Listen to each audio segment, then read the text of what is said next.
Escuela Dominical. Tema general: una carta de mi padre. Los títulos en los cuadernos de la lección 3 son: ¿Cómo debo comportarme? ¿Cómo conducirme? El buen testimonio. Cuida tu conducta. Todos estos títulos están unidos o relacionados con la conducta, es decir, el comportamiento que debe guardar el creyente, no solo en el templo, sino en todo lugar o el medio donde se desarrolla. En el audio Verdades de la Sana Doctrina, enviado a ustedes en días pasados, nuestro hermano explicó ampliamente sobre lo que es y significan los conceptos de columna, baluarte y cómo debe ser nuestra conducta. Y también en la lección pasada se vio el primer consejo del apóstol Pablo, que se tituló Aprende a orar, y se nos recordó la importancia trascendental de ella, y se nos dijo que es la actividad más sublime del alma y que es la prueba máxima de la verdadera condición espiritual del hombre. En esta ocasión veremos el segundo consejo, y en las próximas lecciones se estudiarán los 9 mandatos que el Señor nos da a través del apóstol Pablo. Este segundo consejo es: cuida tu conducta. Cuando hablamos de conducta nos estamos refiriendo a la manera de comportarse de una persona en una situación determinada o en forma general. Entonces, la conducta es el comportamiento o proceder de una persona en cualquier ámbito de la sociedad. El apóstol Pablo aconseja a Timoteo, su verdadero hijo en la fe, para que cuide su conducta. Para ello debe aceptar y observar los consejos que le envían su carta, y ese mismo consejo es del Padre Celestial para todos nosotros. El primer consejo en esta lección lo tenemos en nuestro texto correspondiente, que está en 1 Timoteo 3:15, que dice: para que, si tardo, sepas cómo conducirte en la iglesia del Dios viviente, columna y baluarte de la verdad. El apóstol se encontraba en Macedonia y Timoteo en Éfeso. El apóstol esperaba reunirse pronto con Timoteo, pero le dice: para que, si tardo, consideremos que no solamente en ese tiempo de espera, sino siempre el comportamiento de Timoteo y el creyente dentro y fuera del templo debe ser como corresponde a un hijo de Dios. Aquí el apóstol calificó a la iglesia como columna y como un baluarte de la verdad. Columna significa sostén, el apoyo, el puntal, es decir, el fundamento, el cimiento que sirve de apoyo y sostén de la verdad, que es Cristo. Es por esto que nuestro compromiso como miembros de la iglesia es poner en alto y ser baluartes, es decir, ser defensores de la verdad siempre, dentro y fuera del templo, ya que aunque estemos fuera de él, nunca dejamos de ser parte de la iglesia.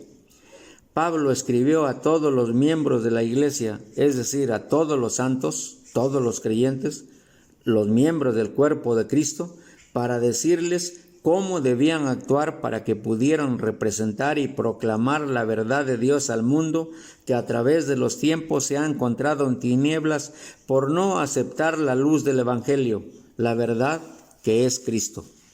El capítulo 3 de la epístola de Pablo a Timoteo, el tema general son los ministerios en la iglesia, y se nos describe una lista de 27 cualidades o requisitos que deben observar los ancianos, diáconos y mujeres. El versículo 1 inicia diciendo: palabra fiel, es decir, palabra confiable, verdadera porque es de Dios. A continuación dice: si alguno anhela obispado, buena obra desea. La palabra nos dice que la lista de requisitos no se aplica exclusivamente a los que son ancianos o diáconos, sino a todos los que anhelan un ministerio en el Señor, sea cual fuere este. Y este anhelo de servicio debiera ser de todos los santos, es decir, los creyentes que sienten este anhelo y el llamado del Señor. Por lo tanto, se enfatiza que los 27 cualidades o requisitos están dados para que lo cumplan todos los santos en Cristo Jesús, con los obispos y diáconos. Filipenses 1:1. Porque todos debiéramos anhelar ser usados por Dios para ayudar a otros. Se ha dicho en otras ocasiones que el ser anciano, diácono o cualquier otro ministerio en el Señor no es un cargo dado para ejercer autoridad, sino que es un llamado del Señor y están dispuestos para servir, y además tienen la responsabilidad de procurar, cuidar y guiar a la iglesia en su crecimiento y desarrollo espiritual, sin olvidar y estar atentos a sus necesidades de cualquier índole. Hemos mencionado que la iglesia del Dios viviente está conformado por santos, ancianos y diáconos, cada uno con funciones y responsabilidades propias, recalcando que los santos son todos los miembros de la iglesia que han confesado a Cristo como Señor y Salvador de sus vidas, y por lo tanto deben ser todos santos, porque nuestro Padre Celestial es santo. 1 Pedro 1, 14 al 17. Los diáconos, además de ser santos, tienen la responsabilidad de servir en todo y ayudar a los hermanos. Romanos 15, versículos 1, 2, 7 y 8. Los ancianos también son santos que han aceptado servir y que además se han comprometido a ser ejemplo en todo a otros, pues han aceptado imitar a Cristo en todo. Efesios 5, 1 y 2. Dentro de los requisitos o cualidades listados en la lectura de Primera de Timoteo capítulo 3, hay algunos que son positivos y otros negativos, pero todos los deben observar los santos y no únicamente obispos, ancianos y diáconos, ya que todos en conjunto conformamos la iglesia que Cristo ganó con su propia sangre. En la porción se observan dos frases previas: pero es necesario, versículo 3, y también es necesario, versículo 7, lo cual implica que las cualidades son importantes e indispensable cumplirlas. Dentro de estas cualidades o requisitos hay algunas que se considera hacer algún comentario, no porque sean más importantes, porque todas lo son, pero por cuestión de tiempo y pensar que les pueda traer más dificultad de entenderlo, y por otro lado, creo que puede traer mayor comprensión y edificación. Se seleccionaron las siguientes. La primera, que gobierne bien su casa. Un santo, un hijo de Dios, debe ejercer su autoridad sobre su propia familia. Claro, sin ser, por supuesto, un dictador que diga, aquí se hace lo que yo digo. No, sino que con buenas palabras explicar por qué se deben hacer así las cosas, y por otra parte indicar a los miembros de la familia cómo y por qué no deben hacerse así. Esto, si lo cumplimos, servirá como testimonio y ejemplo para edificación de los demás. Si esto no es así, el anciano no sabrá ejercer autoridad en la casa de Dios si no puede ejercerla o aplicarla en su propia familia. Se refuerza esto que lean Efesios 5, 25, 28, 33 y capítulo 6, versículo 4, así como Colosenses 3, 19 y 21 y Primera de Pedro 3, 7. Otro requisito, buen testimonio de los de afuera. Aquí, al referirse a los de afuera, el apóstol se estaba refiriendo a los que no son o no pertenecían a la iglesia. El testimonio del hijo o siervo de Dios debe o tiene la responsabilidad de cuidarlo ante los demás. Por ejemplo, en el trabajo, escuela, la vecindad, etc. Debe comportarse como es digno de un hijo de Dios. Debe marcar una notable diferencia con respecto a los demás en su forma de hablar, de vestir, su arreglo personal, sus actos, etc. Sus respuestas deben ser firmes ante las invitaciones que les hacen y que sepan la razón del no. Los textos siguientes refuerzan lo dicho. Mateo 5:16, Filipenses 2:15 y Primera de Pedro 3:16. Me permito leer solamente Filipenses 2:15, que dice así: para que seáis irreprensibles y sencillos, hijos de Dios sin mancha en medio de una generación maligna y perversa, en medio de la cual resplandeceréis como luminares en el mundo. Así debe ser nuestro testimonio con los de afuera. Otro requisito, no codicioso de ganancias deshonestas. Este requisito está escrito en nuestra porción tanto para obispos y diáconos, pero insisto, se ha dicho que es para todos, no es exclusivo de ellos. Por la lectura de Hechos 6 del 1 al 7, Los diáconos dan el servicio a las mesas, es decir, todas las actividades que apoyan o complementan el servicio que prestan los ancianos a los santos. Nunca olvidaremos que el Señor también fue siervo, ya que no vino para ser servido, sino para servir. En Romanos 13:4, el apóstol Pablo, hablando sobre las autoridades, dice: porque es servidor de Dios para tu bien, pero si haces lo malo, teme, porque no en vano lleva la espada, pues es servidor de Dios. Aquí podemos observar que las autoridades del gobierno son presentadas como personas al servicio de Dios. Así es, y así deben ser todos los santos, ya que estamos al servicio de Dios. Dentro de este servicio está el control o manejo de los recursos económicos de la iglesia. La palabra de Dios nos dice que raíz de todos los males es el amor al dinero. El creyente debe cumplir con este y todos los requisitos, pero este en particular porque el recurso monetario es del Señor. Es por esto que el manejo y distribución lo hacen hermanos de una manera honesta, donde nada hay oculto, ya que la administración de los recursos que ingresan a la iglesia a través de las ofrendas y donativos son para el sostenimiento de la iglesia en sus proyectos, ministerios, ayuda a los santos y mantenimiento y conservación del inmueble de nuestra iglesia local, entre otros. Está probado y comprobado que el manejo de los recursos lo hacen hermanos de probada reputación e irreprensibles delante del Señor. Un requisito más: marido de una sola mujer.